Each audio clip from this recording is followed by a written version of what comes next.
Freedom of speech versus hate speech. Where's the line? Short answer. It depends on the laws where you live and the context. Here's the core idea. Free speech protects the search for truth. Democratic debate, personal expression. Think the U.S. First Amendment Article 19 of the Universal Declaration of Human Rights. Being offensive isn't illegal by itself. That protection exists so people can criticize power without fear. But speech isn't absolute.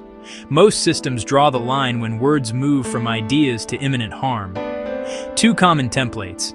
In the United States, punishable hate speech is very narrow. Imminent lawless action, true threats. Saying, "Let's burn it down right now" to an angry crowd. Unprotected incitement. Writing, "I think mosques are a threat" in a book. Awful, but generally protected as an opinion, not an instruction for violence.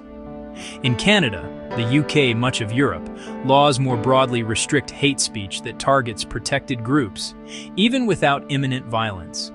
Holocaust denial is illegal in countries like Germany, France, distinguishing denial from distortion using standards like the IHRA working definition. Across Africa, the picture is mixed. Nigeria lacks a specific denial statute. Cases often go through defamation or incitement. Vague false news, insult, defamation, cybercrime laws. Slap suits are used to chill critics, shield elites, and mute reporting on corruption, contrary to regional human rights norms. Where speech loses protection, you'll usually see one of these: incitement to imminent lawless action. True threats, severe targeted harassment, defamation, false statements of fact that damage reputation, obscenity, and especially child sexual abuse material. So, the line isn't bright.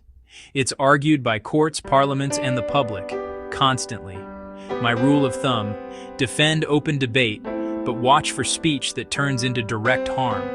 If this helped, subscribe, share, and hit the bell for more clear, evidence-based explainers. Thanks for watching.